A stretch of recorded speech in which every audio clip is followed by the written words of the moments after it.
એપલે તેની operating system એટલે કે ઓએસના નામ બદલવાની અને સંપૂર્ણ ઓવરઓલ કરવાની જાહેરાત કરી નાખી છે.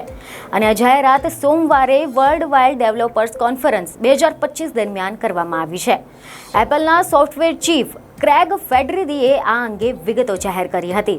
એપલની ઓપરેટિંગ સિસ્ટમને હવે દરેક વર્ઝન માટે ક્રમિક નંબરોના બદલે વર્ષના નામ આપવામાં આવશે અને આ ફેરફાર નામકરણ પરંપરાઓને એકીકૃત કરશે, જે અત્યાર સુધીમાં ખૂબ જ ગૂંચવણભરી બની ગઈ હતી, કારણ કે ફોન, ઘડિયાળો અને અન્ય ઉપકરણો માટે એપલની મુખ્ય ઓપરેટિંગ સિસ્ટમ એ અલગ અલગ સમયે શરૂ થઈ હતી અને આના પરિણામે વિવિધ ઉત્પાદનો માટે અલગ અલગ નંબરવાળી ઓપરેટિંગ સિસ્ટમનો ઉપયોગ થતો હતો.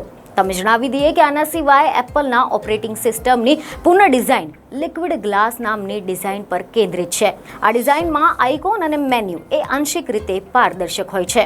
એપલના એક્ઝિક્યુટિવે આ અંગે કેટલીક જાણકારી આપી હતી, જેમાં તેમણે જણાવ્યું કે એક દાયકા પહેલાંની સરખામણીમાં એપલની ડિવાઇસમાં વધુ શક્તિશાળી કસ્ટમ ચિપ્સના કારણે આ શક્ય બની ગયું છે.